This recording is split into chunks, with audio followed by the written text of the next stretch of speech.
म्हणला सर्वच आमदारांनी तो ज्या काही गांभीर्याने झालेली घटना आहे ते समजून सर्वांनी त्याला त्या भूमिकेला पाठिंबा दिलेला. सरकार काय करतं, सरकार काय त्याच्यावर ऍक्शन घेते हे सर्वांना तुम्हाला माहिती आहे. परंतु आज मला शिंदे साहेबांनी कालच या ठिकाणी यायला सांगितलं होतं, परंतु आज आम्ही या ठिकाणी पोहोचलो. उदय सामंत आता 1-1.5 तासात पुन्हा ते पण येणार आहेत. मी सकाळी 11 वाजता बीडला आलो. एखाद्या ठिकाणी जायचं, तिथं सांत्वनापर बोलायचं, काहीतरी त्यांना दिलासा द्यायचा आणि निघायचं, असं न करता सकाळी मी 11 11:30 आल्यानंतर जे एसपी या ठिकाणी आलेले आहेत ते पहिले संभाजीनगरचे डीसीपी होते आणि विधानसभेमध्ये घोषणा केल्यानंतर तातडीनं त्यांची ऑर्डर काढण्यात आली. ते इथं आले, मी जाऊन त्यांना भेटलो. मुळामध्ये आपण ज्या काही घटना पाहतो, अनेक लोक आपापल्या पद्धतीने तर्कविरुद्ध लढवत असतात. घटनेचं गांभीर्य सर्वांना आहे, पण नेमकं काय घडतं याची माहिती सुद्धा आपल्याला असली पाहिजे. संभाजीनगर निघताना पुन्हा पुन्हा ते मी फोटो पाहत होतो संतोषचे. त्याच्या अंगावरच्या ज्या जखमा पाहत होतो, त्या जखमा पाहिल्यानंतर मनामध्ये असं चीड निर्माण होत होती. एखाद्याला इतकं अमानुषपणे कोण मारू शकतं, याचा अर्थ असा होतोय की त्यांनी ते अमानुषता दाखवताना कोणताही विचार केलेला नाही. सर्व शरीरावर ज्या जखमा आहेत त्या इतक्या भयानक होत्या. त्या संतोषने ते झेलल्या कसं असेल हा एक प्रश्न आहे. त्याची जीभ काय कापली गेली, त्याच्या डोळ्यावर काय जाळल्या गेलं, त्याच्या पाठीवरचे वार काय असते. आणि मग चीड या गोष्टीची आली की असे भूत जर या बीड जिल्ह्यामध्ये पुन्हा निर्माण व्हायला लागले तर उद्या बीड मधला नागरिक सुद्धा सुरक्षित राहणार नाही. म्हणजे कधी काळी आपण एखाद्याला घाबरत होतो तशी दहशत या बीड मध्ये तयार व्हायला लागलेली, हे माझं स्पष्ट आहे. तुमच्यातल्या कोणी जर म्हणलं की नाही, एखाद्याचं नाव घेतलं तर त्याला भीती वाटली पाहिजे की नाही ती काळी स्कॉर्पिओ येणार आहे, मग आपल्याला ती मारणार आहे. म्हणजे ह्या पद्धतीची जी दहशत होती त्या व्हिडिओतून सुद्धा दिसल्या. आणि म्हणून मी एसपी कडे गेलो. एसपीशी बोलताना त्यांना सांगितलं की नेमकं काय चाललंय. मला दुर्दैवाने सांगावंसं वाटतं, या ठिकाणी अनेक पोलीस अधिकारी सुद्धा असतील, काही कर्मचारी जर असतील, त्यांचे सुद्धा या गुंडांशी लागे बांधे आहेत. हे नाकारून चालणार नाही, हे स्पष्टपणे मला त्या ठिकाणी जाणवलं.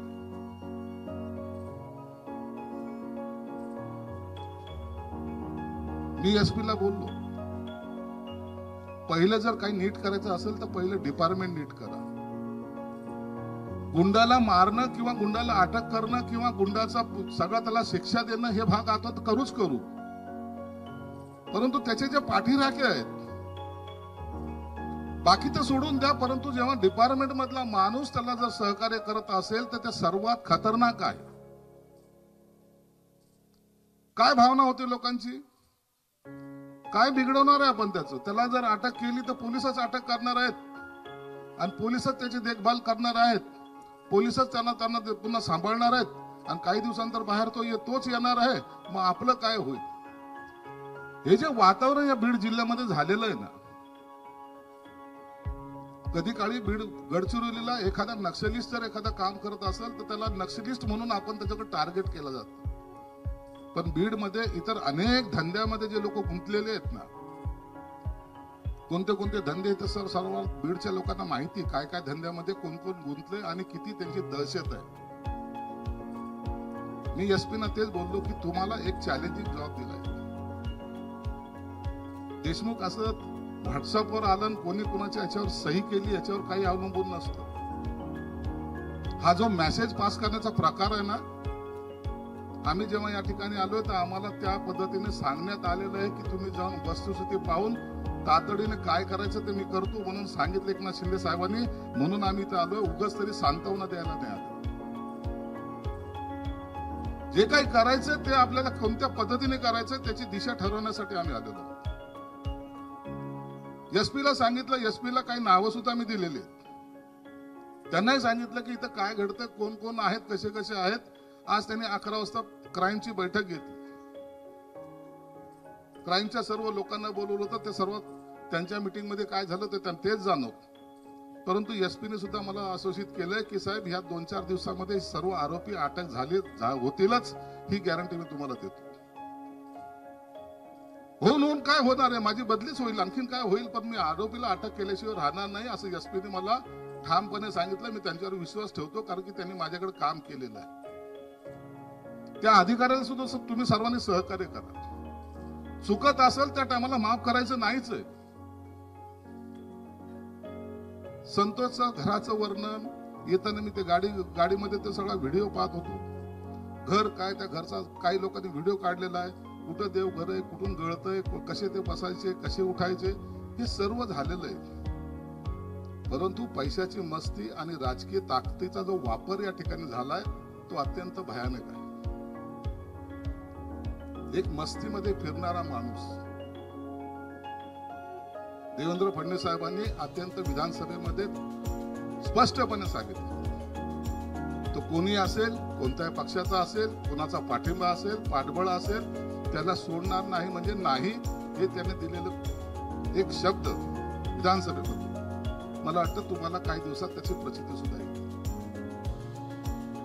हा देशमुखावर झालेला अन्याय नाही किंवा त्याचा झालेला खून नाहीये. ते हे जे सरपंच सर्व आलेत बाहेर गावचे, यांच्या मनामध्ये ती दहशत निर्माण झाली. आता हे लोक सगळीकडे चालायला लागतात.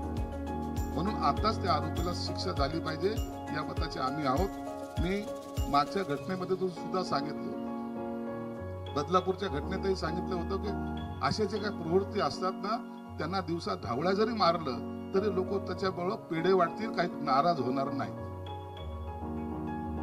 आणि म्हणून आज आपण यांना न्याय द्यायच्या भूमिकेत असलं पाहिजे.